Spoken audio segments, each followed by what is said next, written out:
The Tesla sat in the driveway with a red ribbon still clinging to the side mirror, already half torn by the wind. She never even saw it. Instead, she stood in the kitchen doorway with rain in her hair and said, without blinking, "We should separate. My ex lost everything. He needs me more than you do." That's it. That's the sentence that cracked something inside my chest. No warning. No fight. No, we need to talk.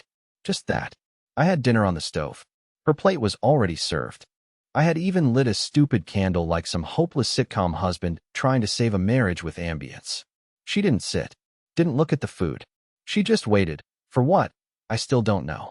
A scene? An apology? Gratitude for her honesty? Instead, I reached into my pocket, curled my fingers around the car keys I was about to give her, and slid them back in like I was pocketing a diamond I found in the trash. I smiled. God, I smiled. "Hope you're happy together," I said. It came out too calm, too steady, like my body didn't get the memo that my life was on fire. She didn't say another word, just walked out the door, not noticing the Tesla parked out front, not seeing the gift she would never unwrap, not hearing the sound I made when the door clicked shut behind her. This weird, wheezing half-laugh that sounded more like choking. I sat down. The candle burned out on its own. And for the next 4 months, I didn't touch the Tesla. Didn't drive it. Didn't sell it. Didn't even take the ribbon off. It just sat there, this perfectly polished symbol of every dumb assumption I'd made about love and loyalty. Then last week, exactly 117 days after she walked out, she came back. At night. Crying. Beating on my door with both fists like the house owed her something. And behind her, a crowd. No explanation. No warning. Just her, and them, and the smell of something burning not far off. The knocking didn't stop, even after I turned off the lights. I stood in the hallway, staring at the door like it might shatter. Her voice was muffled, but urgent. Desperate.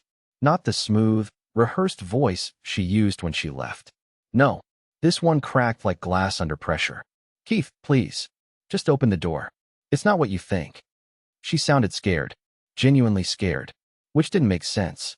This was the same woman who told me, with complete clarity, that her ex needed her more than I did. The same woman who walked out without asking if I was okay. Without even flinching. And now she was back, sobbing like her life depended on getting inside. I peeked through the blinds. She was barefoot, drenched, holding her phone in one hand like it was all that was keeping her upright. And behind her, at least 5 people. Some on the sidewalk. Some in my driveway. A few had their phones out. One of them was recording. What the hell was going on? I cracked the door open just a few inches, keeping the chain on. Her eyes locked onto mine immediately. Smudged eyeliner. Rain dripping down her chin. She looked like a ghost that had sprinted straight out of a nightmare and into my front yard. "Don't pretend you didn't miss me," she whispered. That's the first thing she said. Not "I'm sorry." Not "I was wrong." Not even "Can we talk?" Don't pretend you didn't miss me. I almost laughed. Almost. But I couldn't feel anything. Not anger. Not pity. Not even the heartbreak I thought would last forever. All I could do was stare at her and ask, flatly, "Why are people filming?" She hesitated. A flicker of panic shot through her face. "I didn't ask them to. It's complicated. I need to come in. Please, Keith. Just for a second." "Where's your ex?" I asked. "Shouldn't he be the one helping you now?" She winced like I slapped her. "He's not in the picture anymore," she said. Things fell apart. I didn't respond. Just slowly closed the door. She screamed. Not words, just a raw, animal scream. It silenced the people behind her. Even the ones recording lowered their phones. I locked the door, stepped back, and for the first time since she left, I felt something. A flicker of control. But even through the door, I heard her sob. "You don't understand. They're not here for me. They're here for you." And I swear, every hair on my arm stood straight up. What did that mean? Why was she crying? And what had she brought to my doorstep? I kept my back against the door for a full minute after locking it, breathing like I'd just run a marathon, even though the only thing I'd done was close a door on the woman who shattered me. Outside, I could still hear her, those muffled, uneven breaths, the kind that don't sound dramatic but genuinely broken. And behind it all, there were the strangers murmuring, whispering. Whoever they weren't leaving. I finally forced myself to walk to the living room window. I didn't turn on any lights. I didn't want to be a silhouette target for whatever insane drama she'd dragged to my porch. I peeked between the curtains, and the sight hit me like a cold slap. The crowd was bigger now. Not 5 people. Closer to 10. A couple standing by the mailbox. 2 women whispering near the bushes. A teenager with a hoodie pulled up, holding his phone like he was live streaming. And Madeline, my wife, or ex-wife, or whatever she decided she was sitting on the wet step, arms wrapped around her legs like a kid waiting to be picked up from school. I wanted to be angry. To tell myself she deserved to sit in the rain. To believe she chose this chaos the second she walked out of our house for a guy who needed her more. But the truth is, I'm weak when it comes to her. Pathetic. A walking apology wearing sweatpants. And seeing her like that made something twist deep in my chest. Before I could disappear back into the dark, someone in the crowd noticed movement. A man in a gray rain jacket stepped forward and said, "Sir, we just need a word." A word? With me? Why? I didn't answer. Didn't open the window. But I couldn't stop staring at the man. He had this look. Not angry, not curious, just tense. Like he'd been waiting for hours for something critical. Like I was the one causing the delay. Madeline turned her head then, saw me through the curtains, and whispered, "Keith, please. They're not here for drama. They're here because of what you don't know." What I don't know? What could I not know? She left me for her ex. She broke me. She vanished for 4 months. What else was there to explain? I opened the window just an inch. And immediately someone from the crowd gasped, "That's him. That's him." Him who? I'm just a warehouse manager with a car I barely drive and a heart that apparently anyone can stomp on. "What do you want?" I asked, my voice embarrassingly shaky. The man in the gray rain jacket stepped forward. "It's not safe for her to be alone tonight. She told us everything." Everything? Everything what? Madeline suddenly stood up like she'd been shocked. "Keith, I didn't tell them about you. I swear. They followed me. I only told them part of what happened. I didn't say anything about the..." And she stopped. Completely froze. Everyone stared at her. Including me. "The what?" I asked, feeling my throat tighten. She swallowed. Looked at me with this haunted expression I didn't recognize. Like she wasn't afraid for herself anymore. She was afraid for me. "Keith," she whispered, "I didn't come back because of regret. I came back because someone is looking for you." My whole body went cold, like the temperature in the room dropped 10 degrees in 1 second. Someone looking for me? Why? What did she do? What did he do? What did I get dragged into without even knowing? She pressed her hand against the door, voice trembling through the wood. "Please let me in. If you don't, you'll find out the hard way." I should have slammed the window shut right then. I should have closed the curtains and called the cops. But instead, I stood there like an idiot with rain creeping in through the narrow gap, letting cold air and chaos leak into my house along with her voice. Something in her tone, low, scared, honest, made me hesitate. Madeline had lied to me before. Lied about girls' weekends that were actually motel getaways. Lied about texts from co-workers that turned out to be from the guy who needed her more than I did. Lied about wanting to fix things while quietly packing her exit strategy. But now, she didn't sound like a liar anymore. She sounded like a woman who'd seen something so horrifying, even she couldn't dress it up. I finally spoke again, quieter this time. "Who's looking for me?" She pressed her forehead to the door, rain still dripping from her hair. "I can't say it out loud. Just, you deserve to know what you were never supposed to see." That sentence landed like a punch to the stomach. What the hell had I missed? What didn't I see? I was the husband. I lived here. I paid the bills. I folded laundry. I stood in the rain to surprise her with a Tesla. I was present, wasn't I? Apparently not. Because something had been happening around me. And now I wasn't just heartbroken. I was a loose end. The man in the gray raincoat stepped up again. "Sir, we're not with her. We're not friends. We're here for truth. We don't want to hurt you. But you need to open the door." I laughed. I actually laughed. A bitter, awkward half-laugh that sounded like a balloon deflating. "Truth? You think I'm going to trust a group of strangers standing on my lawn in the middle of the night, following my ex-wife around like a film crew?"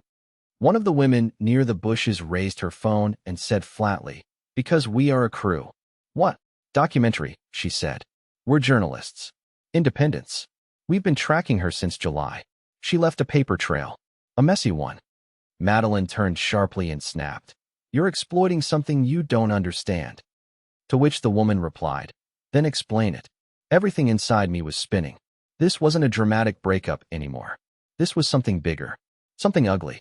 I realized then that I had no idea who my wife really was, or what she'd been involved in while I was baking casseroles and listening to her fake laughter over dinner. I stepped back from the window and opened the door. Only a few inches, just enough to see her fully. Her hair was stuck to her face. Her lip was split. Her left hand was shaking uncontrollably, and in her other hand, she held something wrapped in plastic. Something small. She stared at me with hollow eyes and said, This is what got him killed, and it has your name on it." That's when I noticed it wasn't just plastic. It was a blood-stained envelope, with my name scribbled across the front in red ink. I didn't even know what to say. My legs were ice. My hands started trembling. I opened the door wider without realizing it, and she stepped inside without permission, just like that. And as the door swung closed behind her, she whispered in my ear, "You're not just part of the story, Keith. You were the target all along." The door clicked shut behind her, but the silence that followed wasn't peace. It was pressure. Thick, suffocating, like the walls themselves were bracing for something. Madeline stood in the middle of the hallway, dripping rain on the hardwood floor, holding that disgusting little envelope like it was radioactive. She didn't ask to sit, didn't ask if I was okay. She just looked at me and said, "You don't understand what I got us into." I wanted to scream, or run, or punch a wall, but all I could do was stare at that envelope. My name was written across the front, in this jagged, shaky red handwriting that looked like it had been carved instead of inked. And behind it, smeared fingerprints. Dark, dried, too dark to be mud, too real to ignore. "Where did you get that?" I asked, barely able to get the words out. She didn't answer. Instead, she peeled back the plastic slowly, like unwrapping something sacred or cursed, and slipped the envelope into my hand. I held it with my fingertips like it might bite. My stomach was already flipping. Inside was a photograph. One single photograph, slightly bent, stained in one corner, and the moment I saw it, my vision blurred. It was of me, taken through a window. At night, I was sitting at my desk, typing something, wearing the green hoodie I lost in July. That meant the photo was at least 4 months old, taken right around the time she left. I felt like my skin was crawling. Madeline stepped closer. "He followed you for weeks, Keith. Not because he was jealous. Not because of me. He was looking for a way in." "A way into what?" I snapped. "What are you even talking about? You said your ex needed you. Then you vanished. And now you're saying he was spying on me?" She shook her head, and I could see tears forming, but not from guilt. From panic. It wasn't about the affair. That was the excuse. He told me he needed help after he lost his job. That's how it started. But the truth is, he wasn't broke. He was hiding from people. Dangerous people. And he thought you were the exit plan. That sentence made my brain short-circuit. Me? I don't even know the guy. She nodded quickly. Exactly. That's why. You were clean. On paper, you were the perfect identity to disappear into. He stole from the wrong people, Keith. Big people. And he needed someone boring. Someone quiet. Someone no one would ever look twice at. I just stood there, shaking, holding the photo of myself taken without my knowledge, realizing that my wife hadn't just cheated on me. She dragged me into something that had nothing to do with marriage, or love, or heartbreak. She betrayed me, to protect him. "He promised he'd keep you out of it," she whispered, as if that made anything better. "He said it would be clean. He said he'd fake some documents, disappear under your name, and leave the real you untouched. But something went wrong. He got paranoid. He said someone else was watching." I looked down at the photo again, and that's when I saw it. A reflection, in the glass of the window, just faintly, a second figure behind the camera. Someone else had been there. Someone watching the watcher. "Who took this?" I asked. Her voice broke. "I don't know anymore." And in that moment, I realized something terrifying. If she was telling the truth, if he really used me as a fallback identity, if my name was tangled in something criminal, then whoever came looking for him might think I was him. I was the wrong man in the wrong place with the wrong name. And the people outside, they weren't the only ones watching. I stood in my own living room, drenched in fear, holding a photograph of myself that I never knew existed, while the woman who used to be my wife told me I was never the husband. I was the cover story. Just a quiet, invisible placeholder in a plan I didn't even know I was part of. I wanted to yell, to scream, to break something, but all I could do was sink onto the couch like my bones had stopped working. "You're telling me he was going to steal my identity?" Madeline didn't say anything. She just sat on the armrest across from me, soaked, shivering, and silent. That was the answer. That silence. I laughed, not a real laugh, just a pathetic broken sound that got stuck in my throat. And you just what? Went along with it? Slept next to me while planning to hand my name to a criminal? No, she snapped too quickly. I didn't know at first, okay? I thought he really needed help. He said he was suicidal. Said no one else would take him in. And I felt guilty for what happened years ago. I narrowed my eyes. What happened years ago? She looked down at the floor. He took the fall for me. We were both part of something stupid when we were 20. He got caught. I didn't. I told myself I owed him. That's when it clicked. She didn't leave me for love. She left me out of guilt, out of obligation. She betrayed me not for passion, but because she felt like she had to repay someone who once protected her. And I was just collateral. He said if he could just vanish under a clean name for a while, no one would get hurt, she whispered. He showed me fake licenses. Passports. He had everything printed. It looked real, Keith. It looked like he'd done this before. My head was spinning. What changed? She finally looked me in the eye, and what I saw there made my stomach drop. It wasn't fear of him anymore. It was something else. He started asking questions about your work, your schedule, your warehouse access. I didn't think anything of it at first, but then he wanted to know what software you used. If your company handled pharmaceuticals. If anyone would notice a new employee on the system. My mouth went dry. I worked at a logistics facility. Some weeks we moved nothing but shampoo. But other weeks, we shipped restricted materials. Boxes that had to be sealed, coded, signed 3 times. Not military-level stuff, but enough that the wrong person with access could make money, or worse. So what did you do? I asked, my voice barely audible. She hesitated. I stole one of his burner phones while he was in the shower. I thought I'd find proof he was lying. I thought I could stop it. But instead, I found messages. What kind of messages? She swallowed hard. Instructions. Someone was guiding him, telling him what to do, how to impersonate you, what parts of your life to mirror. It wasn't just him. He was working for someone. Someone who gave him your name months before I even left. My blood turned to ice. So, I was never the plan B. She shook her head slowly. You were the plan A, she whispered. From the beginning. And suddenly, everything made sense. The long looks she gave me before she left. The way she didn't fight. The timing. Even the Tesla. Maybe she thought I was too alert, too stable, too happy. Maybe the car made her realize I wasn't broken enough for the story they wanted to steal.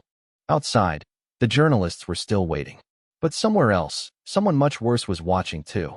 Because if I was the original target, then it wasn't just my identity that was in danger. It was my life. I don't know how long I sat there, staring at that photograph. I must have flipped it over a dozen times, like maybe the back of the paper would somehow explain how my life got hijacked while I was too busy making casseroles and ironing dress shirts. Across from me, Madeline hadn't moved. She looked pale, like she had already seen where this ends, and it wasn't a courtroom or some awkward apology. It was worse. The part that kept echoing in my head was what she said last. I wasn't the backup plan. I was the original blueprint. Everything started spinning in my head again. Not the emotional kind, not heartbreak. This was different. The kind of panic that makes your mouth go dry and your thoughts splinter off in every direction. I thought about the weird emails I'd gotten a month ago, marked delivery failure for accounts I'd never created. I thought about a strange charge I saw on my bank statement that I assumed was just an error. I thought about the security guard at work joking, "Didn't you come in twice yesterday?" I thought it was all nothing. But now it felt like someone had been building a ghost version of me and might already be using it. Madeline suddenly broke the silence. There's more. I didn't bring it because I was scared, but it's real. What? I muttered. I barely recognized my own voice. She reached into her coat and pulled out a small USB stick wrapped in tissue. It has audio, calls, recordings. I made them secretly. The last one, you need to hear it. I stared at the USB like it was a loaded gun. I didn't even want to know what was on it. I just wanted to rewind time to before I knew any of this. Back when betrayal meant infidelity and not identity theft and international-level crime. But it was too late now. I took the drive and walked to my office, turning on the computer with hands that wouldn't stop shaking. It booted slower than usual. Everything felt slower. Every second was an earthquake in my chest. I plugged in the drive and opened the folder. For files. All dated during the time she'd been gone. The last one was named "Do Not Ignore This One." I clicked it. The recording began with static, then breathing, then a man's voice, calm, confident, the kind of voice that made you feel like you were already one step behind just for listening. He doesn't even know. It's perfect. His records are clean. His job gives access. He doesn't travel. No priors. It's like the guy was made for this. Then another voice. Madeline's. What happens if he finds out? Then he's dead weight. Literally. I froze. That pause. That silence after the word literally. It wasn't a metaphor. It was a promise. The call continued, but I couldn't focus anymore. My own wife had been complicit in a conversation about replacing me. Not just legally, not just on paper, but permanently. My throat closed up. I yanked the USB out of the drive and backed away from the desk like it might explode. When I turned around, Madeline was standing in the doorway, tears in her eyes. I didn't know they meant it like that, she whispered. I thought they just wanted access. I didn't know they were planning to make you disappear. Why are you telling me now? I asked, my voice breaking. Why now? She looked at me, completely broken. Because they think it already happened. And I think you're not supposed to exist anymore. Outside, the crowd had thinned. But across the street, a black car had parked. Lights off. Engine running. And I suddenly knew we weren't alone anymore. I didn't move. Just stood there, staring out the window at the black car across the street, its engine quietly rumbling like it was waiting for something, or someone, to make a mistake. Madeline stood behind me, silent, not crying anymore, just waiting. The thought that kept circling my head was simple and sharp. I wasn't supposed to be here. According to someone, somewhere, I was already gone. Replaced. Erased. My identity hijacked. My life paperclipped to a criminal operation I never asked to be part of.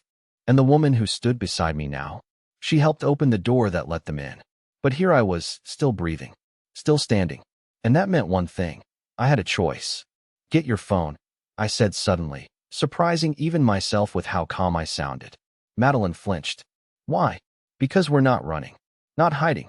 You said they think I'm already dead. Good. Let's use that. 10 minutes later, we were back in the living room. I'd pulled out every piece of documentation I had. My IDs, old photos, tax records, employee badges, things with dates, signatures, things they couldn't fake or rewrite. I made Madeline record a full confession. Everything she knew. Names, locations, how they picked me, what they planned to do. I didn't shout. I didn't even look at her while she spoke. I just kept writing, one step ahead for once. At midnight, I uploaded the files to 3 cloud servers. I sent encrypted copies to a friend of mine who worked in cybersecurity. And then I did something that surprised even me. I emailed the story to a journalist. Not one of the ones standing in my yard earlier. Someone real. A guy I once helped during a warehouse fire 3 years ago. I figured maybe it was time someone helped me for a change. The car across the street never moved. But the next morning, after the sun came up, after I finally fell asleep for an hour on the couch, it was gone. And 2 hours later, my inbox lit up. Not with threats, but with questions. A well-known blog had published the story. My story. Edited, sure. Anonymous in some places. But the truth was out. The plan to erase me had failed. The guy they tried to turn me into was being hunted by people far scarier than me. And now, they couldn't touch me without being seen. I wasn't invisible anymore. 3 weeks passed. No black cars. No phone calls. Just silence. The kind that doesn't feel like loneliness anymore.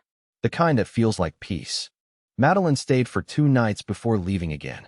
This time, without pretending it meant anything. She cried. Said she wished she could undo it all. Said I deserved someone who would have seen me the way she never did. And I let her go. No screaming. No second chances. No hate. Just silence. It took time, but I sold the Tesla. Gave the money to a nonprofit that supports people recovering from identity fraud and digital exploitation. I changed my job. Moved into a smaller place. Started fresh. The house wasn't mine anymore. Not after what happened in it. But I was still mine. That's what mattered.